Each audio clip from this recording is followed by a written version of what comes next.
This episode of the Better Every Shift podcast is brought to you by Lexipol, the experts in policy, training, wellness support, and grants assistance for first responders and government leaders. To learn more, visit lexipol.com. That's LEXIPOL.com. Now let's get into the show.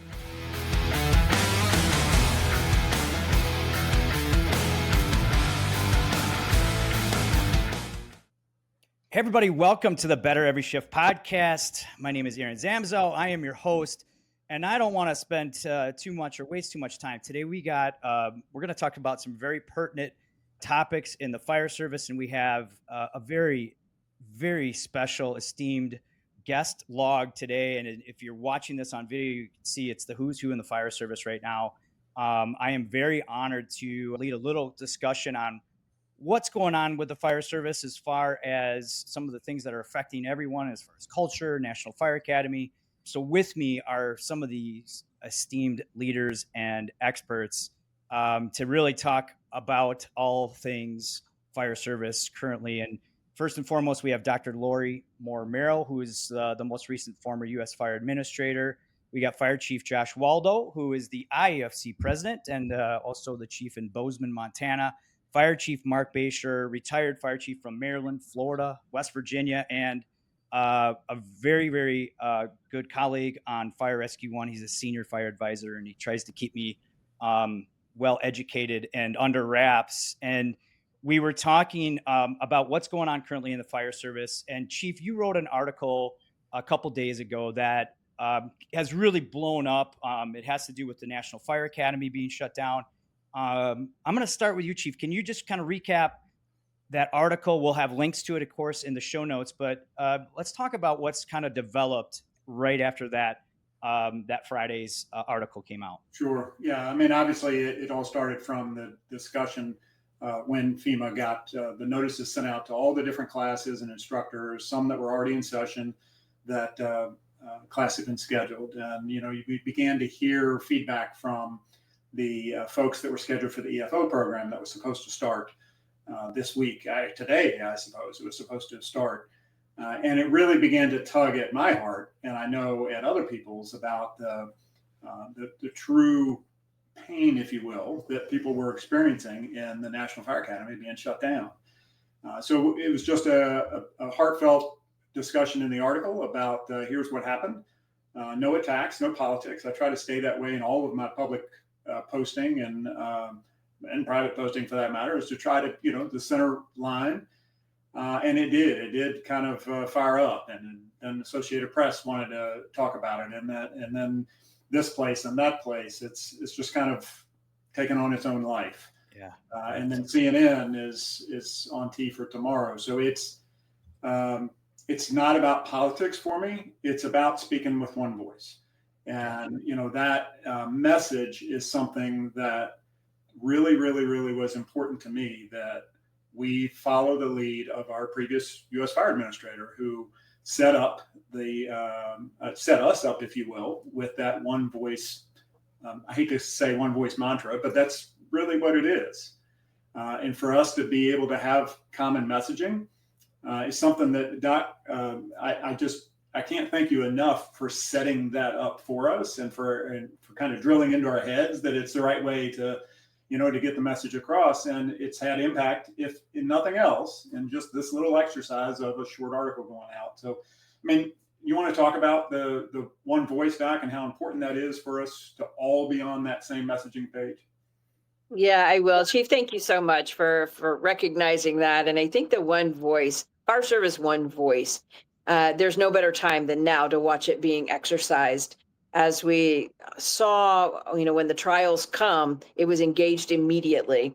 Many of us were together on Friday evening for another event, and the conversations in person were just that we have to do something. And the planning was ongoing in the moment about, we can't stand for our National Fire Academy being closed. And then Chief Bashoor was great to get it out. It was a pile on from other organizations. And then we saw what Chief Waldo did today with a letter and connecting people to call Congress. So this one voice and having a network where we can reach out to each other quickly. Now, what has not come into the conversation yet is that on Thursday, there was a letter that went from 32 fire service organizations to the Secretary of Homeland Security, just voicing some, here, this is the fire service, here's what we think, we're here to help. We want to provide any guidance. And I mean, it was a very kind letter. And then on Friday, our National Fire Academy gets closed. And so this is sort of, the best case scenario for saying, we're offering to help. They shut down our academy. And now we're all literally hands-on here, voicing why this can't happen. It has happened, but it is moment by moment changing the opportunities for not only fire service leadership across the nation, but their communities who are being denied more capable, more well-trained professional firefighters in their communities. And so this is the value of one voice, is that network that was immediately engaged at the drop of a hat, not having to go search or introduce one person to another person in the moment. We all know each other. We can all contact each other and off to the races. Yeah. And all of you are here very quickly. We got schedules, organized, and here we are trying to get this message out to the rest of the fire service. And so, Chief Waldo, let's talk a little bit about what can people do. And you had a great message that was just broadcasted earlier today or launched to a lot of different organizations. Let's talk a little bit about that. Yeah. So, everybody started calling us on Friday. What do we do? What do we do? We talked, as Lori said, a bunch of us just happened to be together on Friday night about next steps. And what we've advised people to do today is reach out to your senators or your representatives and tell them, reopen our fire academy. It is that simple. This is not a complicated conversation. This is a critical need for the training and the growth of our professional members who protect our communities. And so reopen the fire academy. It's really that simple, Sam. We don't see the FBI academy closing. Law enforcement's still going to class today. Our military folks, they're still going to class today. We need to be in class as well. We talk about, the impacts of, just the loss of training.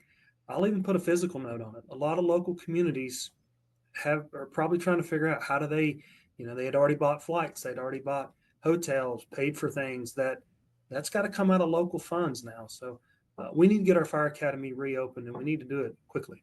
Yeah, that was one of the things that took off was a couple of members that were supposed to be there. I mean, personally, I'm supposed to speak there for the first time in April, and that's all been refunded, and some of it hasn't been refunded. And we are seeing that it's starting to hit individual departments and individuals in general. And I think we want to emphasize this because some people are saying, well, Josh, you had mentioned what about police academy, naval academy, and Dr. Lori, you were kind of giving a brief overview of how the fire service is different and how we need it to really take this moment right now and seize it and make us whole and right. And so I'll start with you, Dr. Lori, on give us a little background about us versus police and some of the other agencies. Yeah, absolutely. Within the federal government, USFA was formed based on the 1974 Fire Prevention and Control Act.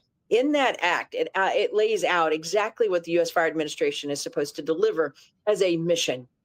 A huge piece of its mission is to train and prepare first responders to prevent, respond, mitigate all hazards in their communities. Well, the National Fire Academy is the institution that prepares them. It is essentially the war college of the fire service. Just like our military is war colleges, just like the law enforcement has its federal law enforcement training center, we have our National Fire Academy. Well, let me tell you a little bit more about where this stands, because now that we're highlighting the National Fire Academy as part of the U.S. Fire Administration, this is going to highlight exactly where we sit in federal government. When the U.S. Fire Administration was created in 1974, it was put in the Department of Commerce. It was at a level that today would be a level equal to FEMA to TSA, to CISA, and the many other components of the Department of Homeland Security. Now, after 9/11, we, along with FEMA, were put in the Department of Homeland Security. Just prior to that, the USFA had been taken out of commerce and put into FEMA anyway. Now, FEMA was a secretary, cabinet level at that time, which made us a little higher. But when Homeland Security was formed, then we all went in there. That dropped us down a level. And so FEMA is now equal to, again, TSA, CISA, and all the other components of the Department of Homeland Security, which puts USFA a level down, and then the academy sits within USFA. Well, for law enforcement, they have the Federal Law Enforcement Training Center that's equal to FEMA. It is a component of the Department of Homeland Security. Why is our fire academy then at least 2 levels down below our law enforcement, main law enforcement academy? And that's just one. That's not FBI. That's not all of the others that go into that across all of our federal law enforcement. And good for them. I don't want to take anything away from law enforcement ever. But fire service, we are all hazards responders. So everything that's not law enforcement, our people on the streets respond in their local communities. Hazmat, EMS, right, which is the highest volume of calls that we make. Fire, wildfire, all of these things that we're seeing, whether it is lithium-ion technology, or whether it is a wildfire that burns down, the Palisades in the Eaton communities. This is what we're talking about. And our call volume across the nation rivals any law enforcement. So we have to have our training. We have to have our professional training, just like our colleagues on the law enforcement side. Yeah. So we're under FEMA, and I think Chief Bashoor, that was some of the things that you were writing about, is that we used to have it set up a little bit differently. And like what Dr. Laurie was saying, we're not at the same level, right, Chief? Right. Yeah. No. And when you're trying to talk apples and apples to the politicians, as Chief Waldo talked about, and being able to be on that level, as Dr. Moore described how we used to be, then they understand that. But when we're way down in this onion and we're layer under layer under layer of the onion, we become lost in the onion. So figuring out a way to correct that, to course correct that, might in the end be a positivity coming out of this. Yes. But what we can't do is we can't allow that thought to be something that stretches on for 6 months, 8 months, 9 months. I mean, it makes no sense. If we're looking to, and I'll say this now since it's the buzzwords, if we're looking to root out waste, fraud, and abuse, I think I haven't met a firefighter yet that is against rooting out waste, fraud, and abuse. I haven't met one yet that doesn't agree with that. I challenge anybody to identify that at the National Fire Academy. I think to suggest that us training emergency responders to be all hazards responders, if there's some waste in that, if it's 1%, then okay, get rid of the 1%. Let's move on. I don't think this is not meant the way it'll sound, I guess, but I don't think this is rocket science. We don't need to, we don't need to make it rocket science.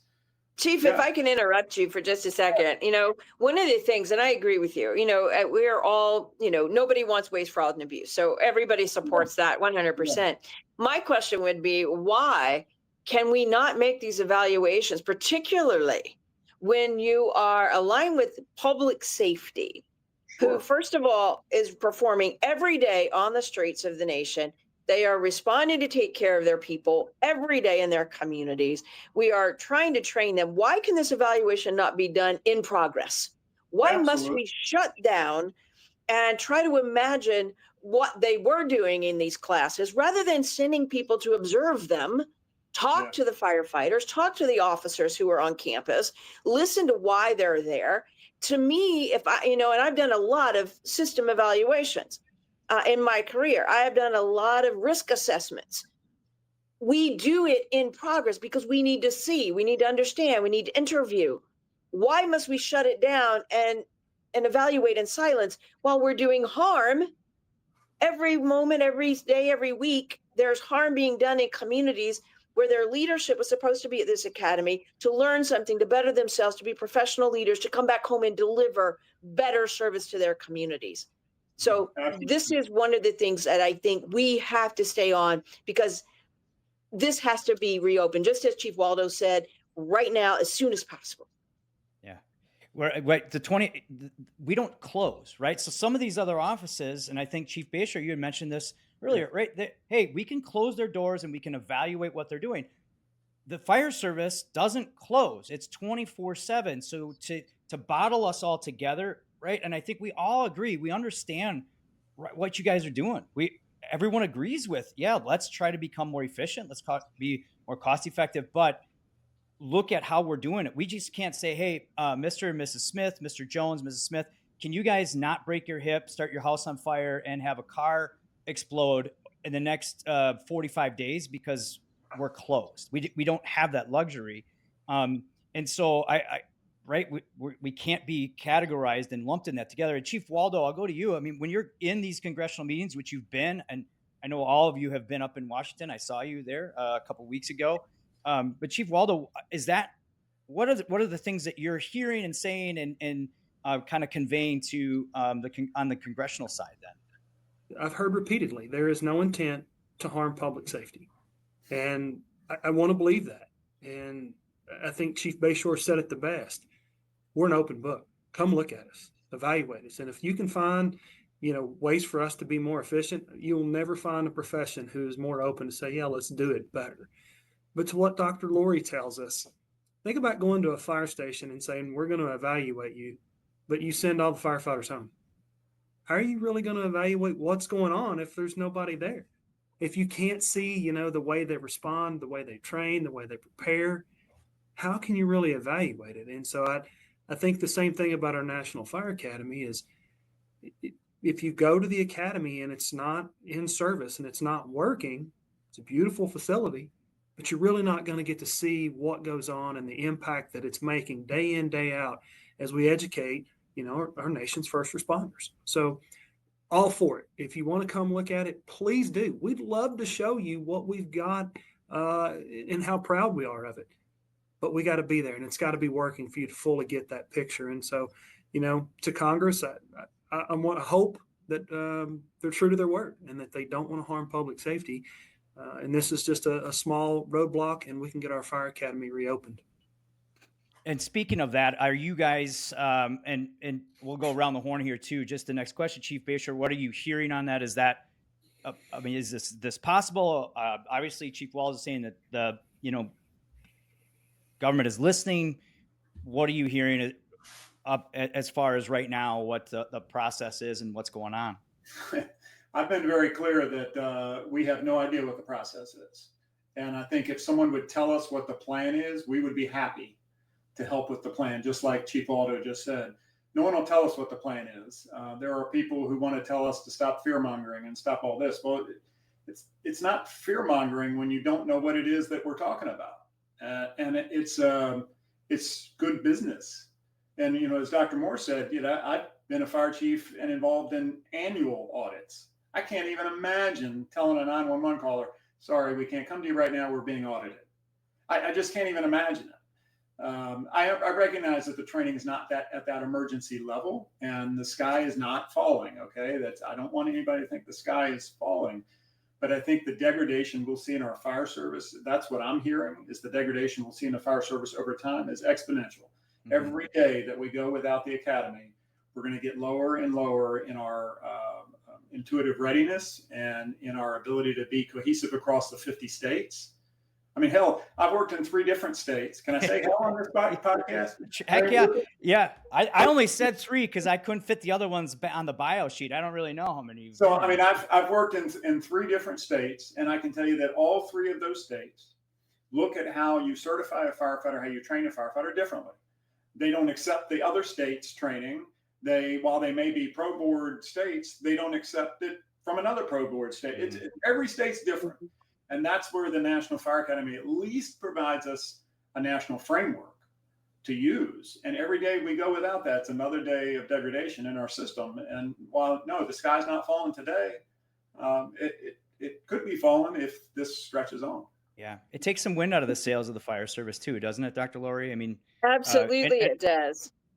yeah, And and I I'm know sorry to talk over you, Zam. I no, just, that's good. I was literally writing a couple of notes here because Marc was making me think of some things, and as he always does, Chief Bashoor is great at stimulating thought. I'm going to differ with you on one thing when you said it's not the sky's not falling. I agree with that, but remember where all the incident command courses are coming from? Yeah. It's the National Fire Academy. Every Yeah. incident command course, whether it's EMS, whether it's hazmat, whether it is disaster, every incident command course is taught through that National Fire Academy. And so the trickle down for that, to me, that is major. And so, Marc, just to double down on what you said, is it going to have long-term impact because of a gap? It depends on how long this gap lasts. If we don't have training and incident command available, if we don't have our executive fire officer, which is their professional development in this higher level where they can think about strategic thinking about our issues across the nation, like recruitment and retention, like firefighter health and safety, and cancer and mental health, and our suicide rates. You see, we train these leaders to think at a higher level, not just operational response, which is absolutely critical, but taking care of your people so they can respond. So this is much bigger than, is everything going to, fall apart tomorrow? Maybe not. But if this goes on through May, I'll give you another perspective of this. This campus is the home of our National Fallen Firefighter Memorial. Yeah. That memorial is scheduled for May. If this thing's still shut down, now what? Yeah. Because you can't go on that campus if it's closed. So these are things that haven't come up yet, and things we ought to be talking about beyond the academy, which is a big deal. But beyond that, our National Fallen Firefighter Foundation Memorial is sitting there on that campus. So just putting that out there as well. Yeah. So I want to piggyback on that, Doc. Just a little bit ago, we had a Congressional Fire Service Institute conference call, the National Advisory Committee conference call, and that was absolutely on our talking points list of things that we need to make sure that we're having all of the local fire departments not only have on their awareness, but to make sure that they're letting folks know that May 2nd to the 4th is the NFFF weekend, and we've got the firefighters that have been killed in the line of duty, and I strongly suggest people use that terminology. Firefighters that have been killed in the line of duty and their families that have all been contacted already and all been probably travel arranged at this point, right? We're getting pretty close to it, ready to come down there.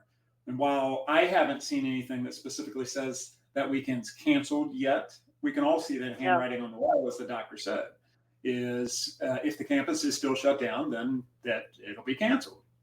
Will that notice come a day or two ahead? Well, who knows? We don't know. It goes back to no one's telling us what the plan is. And if I had one message, Chief Waldo, to press to the politicians as you're up there is tell us what the plan is, and we'll be happy to be a part of it. Right now, we're on the outside looking in. Yeah. And I know, as Dr. Lori said, we're focused on what happened on Friday. As she said, letters went on Thursday. Yeah. 32 organizations put their name on the same letter. Right. And we sent one to DHS and to HHS. Yep. And just said, we're here to help. Yep. Whatever it is that we can do to, move this process along, provide more clarity, find those efficiencies, we want to be a partner in that. So let us know what we can do. Yep. And, I think we're trying. Chief, I think anybody would love to have the plan right now. You're right. Yeah, right. And one thing that the fire service does is when there's an issue, we come together quickly. And Dr. Lori, you've always said one voice. What a great message you've left with us, because this is the optimal time for all of us to get together and have that one voice. Now, I know you're the former, but I guarantee you, knowing you probably wish you were in that seat right now, being able to help and direct. And so, again, it's really special for us to have you here. I want to put my Yes, I do wish I was in that seat right now. I would have likely not been in it as a Friday evening, though, because this one I would have pushed back. And, this is unconscionable to me that you've shut down the National Fire Academy. This makes absolutely no sense. So I probably wouldn't have lasted, given the current circumstances of, how people are being fired for pushing back. I likely would have been out by Friday afternoon. But yes, I would like to have Yeah. at least made the arguments. Well, and I know that you pushing back in a case is just saying this is ludicrous. You're also saying here is a solution, right? Like, and if we Yes. were to, right, like let's say we have,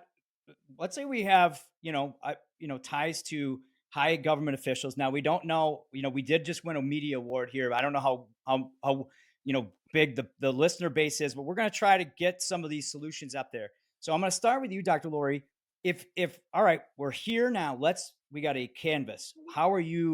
What would you suggest to resolve this quickly, efficiently, and get us back on track? I would say restore the classes immediately. You've lost a week. So all of the ones that were supposed to come in this week, and most of them are 2-week classes, by the way. So you're going to have to reschedule those, but don't lose another week. So you have the balance of this week, the next 5 days to sort and get back started and rescheduling, get everything back on track immediately. So in the next 5 days. The other thing that I would do is to set up a plan for evaluation. What do we need to know? Well, we know what the administrator's priorities are, the administration's priorities are. So it's not difficult to go in and set up a matrix for evaluation.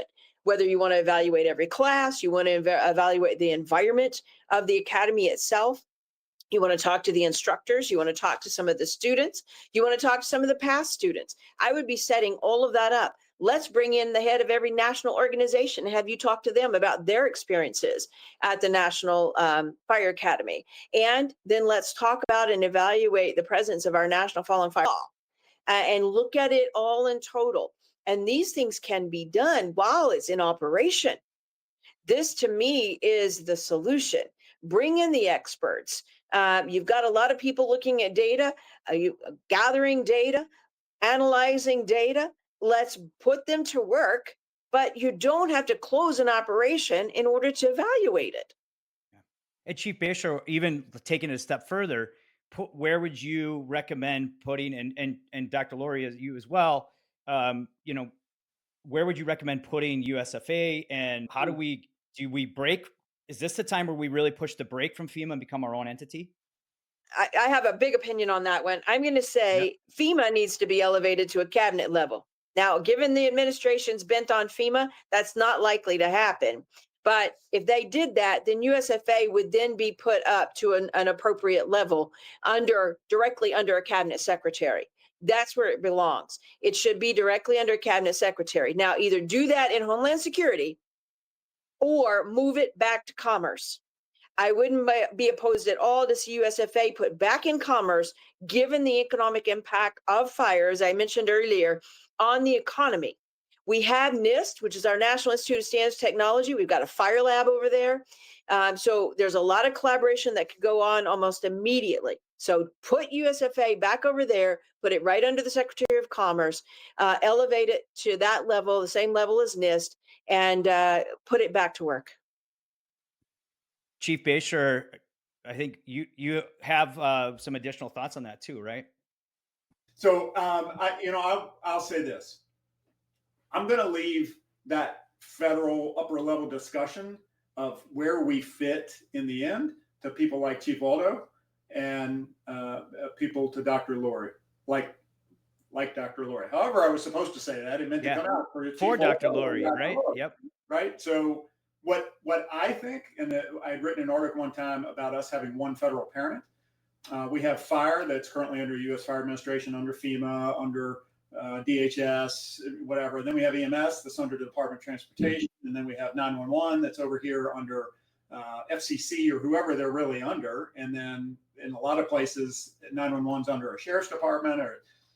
We're a mess when it comes to that discussion at the federal level. So to that, we want to talk about efficiencies. We want to talk about waste. Okay, here we go. So I think having fire and EMS together in one federal parent, and if you want to give us 911, okay.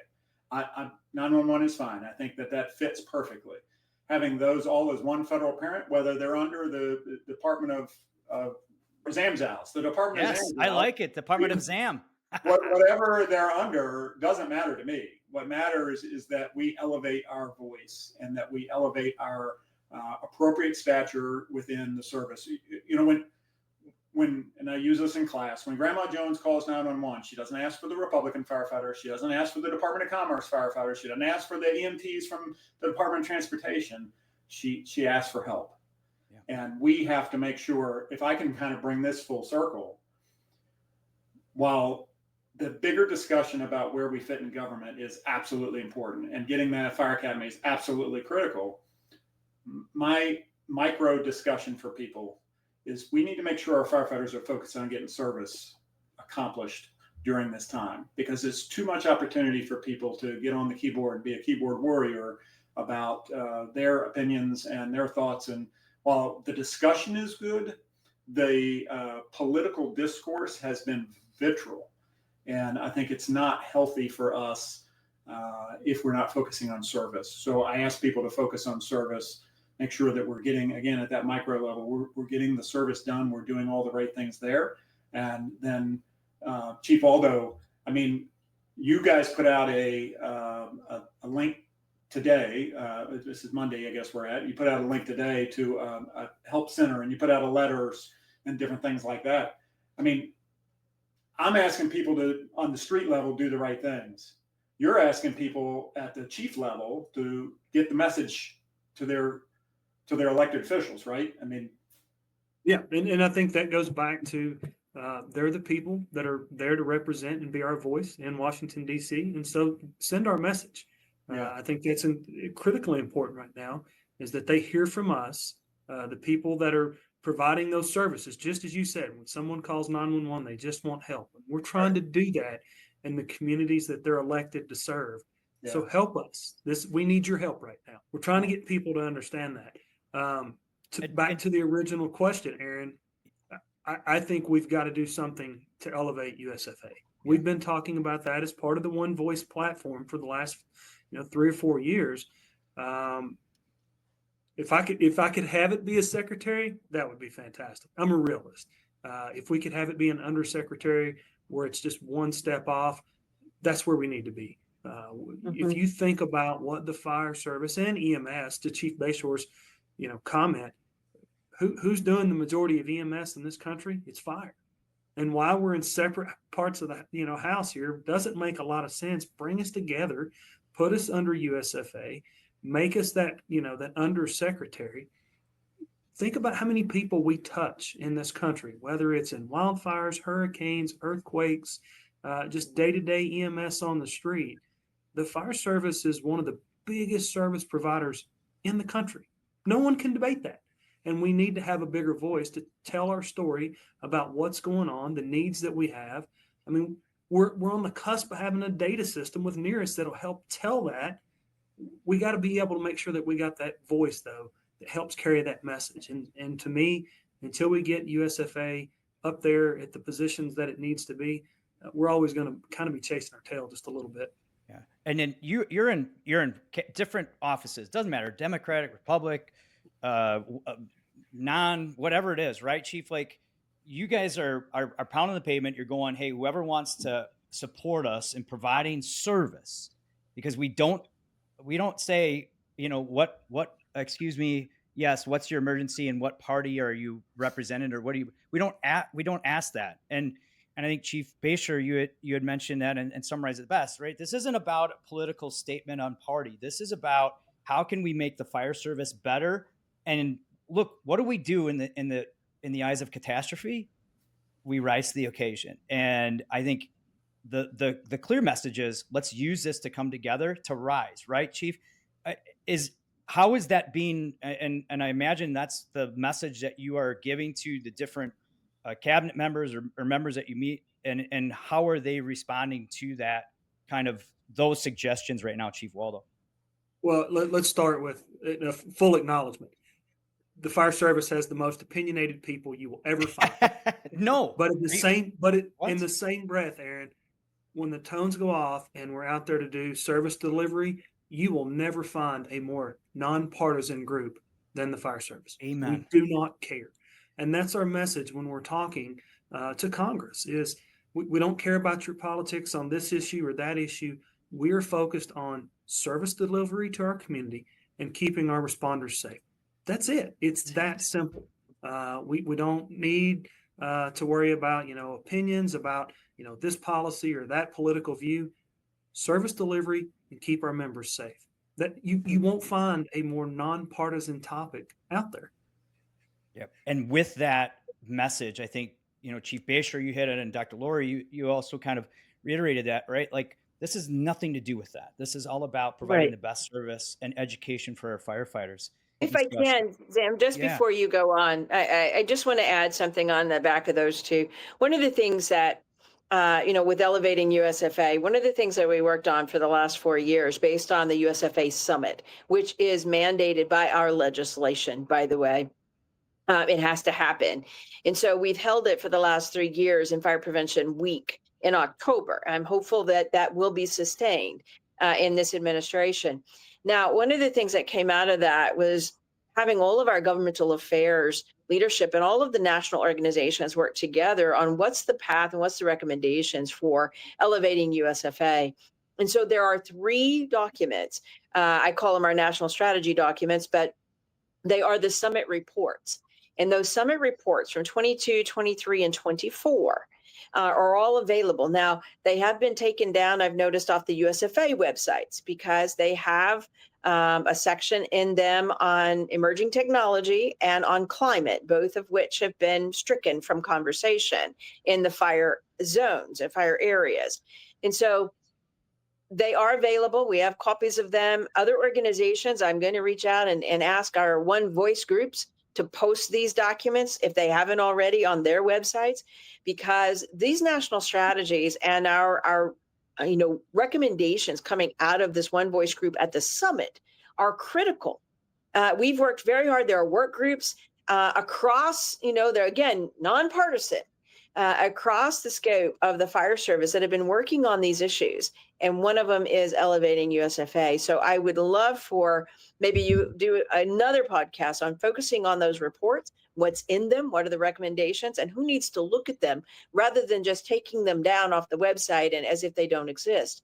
Because not only can this administration learn some really good things out of them and how to move forward, but also the fire service as a whole and Congress should be looking at what the nation's fire service is saying across the board in these summit reports. Yeah. An important piece to part of what Dr. Moore just said, and I've heard this from a couple of different places, again, without knowing what the total plan is, right? If one of the endeavors seems to be to rid training programs that have to do with everything, from DEI to sustainable energy projects, all of those different things. So I want to talk just for a second about the operational side. You've got a lot of windmills and you got a lot of renewable energy, solar farms and different things out there. And we have the same as far as solar farms down here in Florida. Certainly, I mean, if we're going to take the training programs out, I don't think it's the right thing to do personally with respect to how we respond to those things. The fact of the matter is we still have to respond to those things. Yeah. Even if they're no longer a federal priority, they're still large parts of our community that we as all hazards agencies need to respond to. And if somewhere along the way, I hope there's a balance that comes out in understanding that whether we agree with it or not isn't the issue. It comes back to this isn't about politics. It's about us being able to provide the service. And if we take away those programs that train our firefighters how to respond to those emergencies, we're going to get people killed. And we're going to damage more and more in the communities. And that message needs to be loud and clear with whoever has the opportunity to deliver that message. Yeah. I think that goes back to, we just don't shut our doors like other agencies can and evaluate it, right? Like, we need to have a running evaluation, which we are all in agreeing that we are fine with, right? Like, help us run efficiently, help us, put us in a category where we can all work together and, get possibly a little bit better idea of funding and become more efficient. And with this, you guys, thank you so much for doing the short notice. Dr. Lori, we're going to have you back on, by the way, so we can come on and talk about those documents and summarize just the legacy that you've left with One Voice. But what a great time it is for the fire service to come together. What a great reason to come together. And we're all about being better. We're all about being more positive and bringing a better fire service. So with that, I urge our people to take action, our listeners to take action. And I think we can make this a positive and take this opportunity to make it a more positive and better, more efficient fire service. And with that, I want to just go around the room one more time. Chief Bashoor, what kind of words would you have to keep people positive, to keep them on the up and up, and as far as not letting this get too far down or even get too political, right? Like, right. What do you have for us? Right, I've got two acronyms I'll get people, and people that have followed me know exactly what they are. The first is JDTRT, which is just do the right thing. Now, I can't tell you all the time what that is. There's no plaque on the wall back here. There's no piece of paper that I can give you to tell you all the time what JDTRT is. You know what it is. And us as chiefs, we know how we have to instill that service provision to our people. So JDTRT. And the second is the BAFTK. And that's back away from the keyboard. More times than not, we need to let that sixth sense that's telling you this probably isn't the right thing to press enter on, just back away from the keyboard. Yeah. At the end of the day, it's not worth either your job or your friendship or a compromise situation within your organization. So JDTRT, BAFTK. Yeah, great words of advice. Dr. Lori? For me, I would say lead at the local level, right? There is a lot of distress over this, particularly for the students. So for fire chiefs who had students that were on their way here, for chiefs who themselves were students or instructors, this is not over. It is, a lull here. We don't know how long it's going to last. And we've got to continue what we do. So communicate with each other. Chiefs, make sure that you're leading and talking with your people who are supposed to be here. Make sure that they know they're upset. Communicate with them. Have some compassion on people who are upset about this, and let's communicate it. Let's hold each other up and across the fire service. And this is where that one voice comes in again. Yeah, we're all frustrated, and we can have a lot of conversations that can go off the rails pretty quickly because of emotion. We need to tap down the emotion. Let's deal with facts of what we're dealing with here. Let's continue to communicate with facts and hold each other up and just say, I know what you're going through. Let's continue to talk. Let's see what actions we can do to try to make this better. Yeah. And I think we've come up with some great solutions too. So for those that are listening, if you have direct ties to people that can make these decisions, I think we've come up with a lot of solutions, right? Chief Waldo, I'll have you summarize some final parting thoughts. It's just like Dr. Lori said, it's communicate, whether that's communicating with our electeds, telling them, the challenges that this is going to put, on local governments or state governments, and how it impacts us. Communicating with your folks who are out there providing that service in the street, who see what's going on and they're concerned. Keep them focused on the mission. Right. And the mission is to serve our communities and take care of each other. It's easy to get wrapped up in rumors. It's easy to get wrapped up in, just the political chatter on social media. I would tell everybody, take a deep breath, relax, continue to talk, continue to tell our story of what the Fire and Emergency Services does, why it's important. And why these programs are important to us. We've talked a lot about the Fire Academy, the USFA, but our grants, they're out there and they're on pause. And so keep having these conversations with our electeds and tell them why it's important and tell them what the impacts look like without them. Yeah. Stick to the facts. And Dr. Lori, same thing. Try to take the emotion out of it. Be a good listener. Always, right? That's part of being a good communicator. Chief Bashoor, I love your fact you said just take a breath before you send that emotional response or that emotional comment. And all of you, I can't thank you enough for coming on the program. As I said, I think there's a lot of solutions here, and we can rise above this by using this as maybe a means to get us all together, which you all have done a wonderful job throughout your careers doing, and hopefully it can. This is the culmination of all that work coming together, expressing where we can make some solutions and make the fire service better. For those that are just listening to us, I highly recommend just come on to our YouTube channel or go to firerescue1.com, click on the Better Every Shift banner. Please rate, review, and share this to other members within the fire service.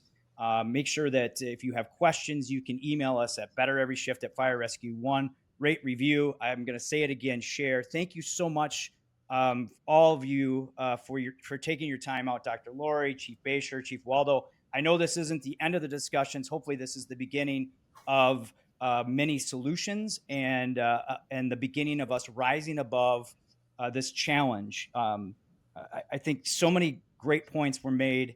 And I think I can summarize it best with, we need to find ways to come together. Remember, this is about bringing up the fire service, bringing each other up, and really coming under one voice. And one of the best ways to do something, to do that is by learning something, doing something, and sharing something to make you and those around you better every shift. And in this case, bring us closer together with that one voice to make the fire service better. Thanks for listening, everybody.